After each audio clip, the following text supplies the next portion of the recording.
It's the one thing that we all have, the mind, right? But it's the one thing that we don't have a manual for. We buy a blender, we get a manual. Our iPhone comes with a manual. We get a car and it has a manual.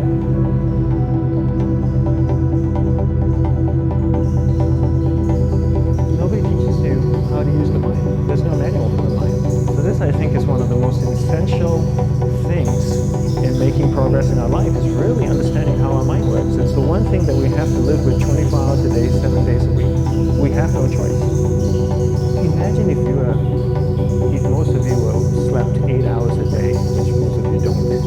You slept and you were awake 16 hours a day. In the 16 hours you practice your awareness just randomly moving from one thing to another, to another, to another. All day practice being this practice. What would you be good at after 6 months? The 16 hours a day, you just allow your awareness to jump from one thing to another, to another. I'll tweet right now, I'll switch to text messaging, then I'll go to email, oh, my phone's ringing, so I'll answer the phone, and then somebody's speaking to me, so I'll have 2 conversations at one time. And I'll just do this 16 hours a day, 7 days a week. Do you get a distraction? After 1 year, you're an expert at being distracted. After a year and a half, they'll invite you to give keynote talks on being distracted. You're so good, you practice 16 hours a day. So the same works for the opposite. If you practice being concentrated 16 hours a day, what would you become good at? You become good at concentrating. And all it takes is practice. By just doing one thing at a time. Keeping your awareness on one thing at a time. And you integrate this into everything that you do in your life. So the best way to do it is pick a few opportunities in your everyday life. For example, we all speak with people. When I speak with somebody, I give them my undivided attention. I keep my awareness on them, and the conversation is really brief. Why? Because we're concentrated. We're not being distracted. A 10-minute conversation normally just takes 3 minutes because you're just so focused. I define concentration as the ability to keep that awareness on one thing for a prolonged period of time. So if I can keep my awareness on Eric and not drift away and think about the wedding, or drift away and think about the vacation, or what I'm going to do later, then I'm concentrating on Eric. Every time it drifts away, I bring it back. And the more I practice this, the more I practice concentration. So concentration is the ability to keep your awareness on one thing for a prolonged period of time. And that's a very simple definition of concentration. How do you get better at concentration? You practice this. You practice this 24 hours a day, 7 days a week. And it's the only way to get good at it. And what's the best way to practice it? The best way to practice it is to integrate it into everything that you do in your life. Not to meditate 10 minutes in the morning. It doesn't work. You really need to look at your life the same way a sprinter in the Olympics looks at his life. We've all heard of Usain Bolt, that won the gold medal twice, the Olympics and the world record. I don't know anything about him, to be honest.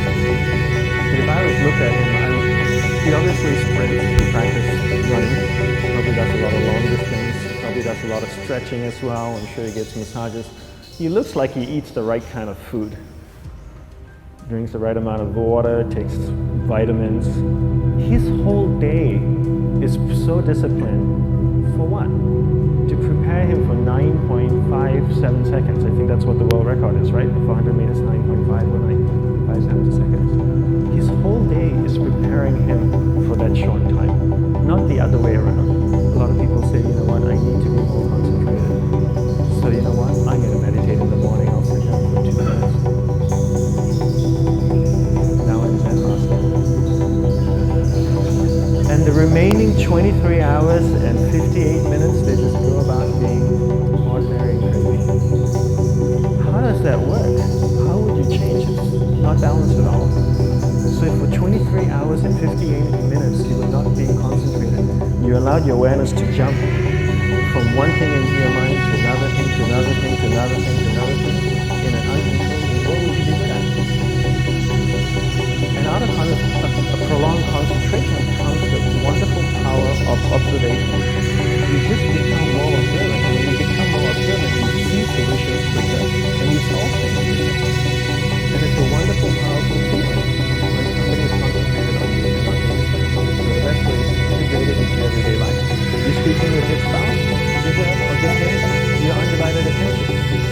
So develop your awareness, integrate it into everything that you do in your life. That's the best way you can do that. The next thing we need to develop is develop your will. Will is really important. Will is almost like a muscle in your mind, and you use that to pull and control your awareness and take it from one area of the mind to another. And the will needs to be developed, and same like concentration, if you don't cultivate the will, it doesn't grow. And this is something that really needs to be cultivated. How do you develop the will? There's 3 very simple ways to develop the will. One is you finish what you begin. 2 is you finish it well beyond your expectation, no matter how long it takes. 3 is you do a little bit more than you think you can do. All of those things require effort, and effort is will. It's so much easier to start a project than to finish a project, right? When you start a project, you're feeling creative, you're feeling inspired, you're full of energy. At the end of the project, you go, whose idea was this?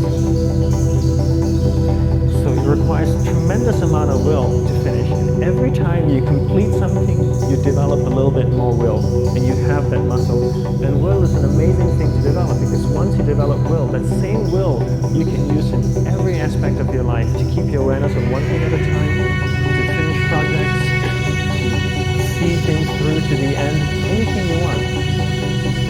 The best way to develop will, bring it into your everyday life, into everything that you do. To give you an example, the way I integrate it into my everyday life, I try and finish what I begin. So for example, going to sleep.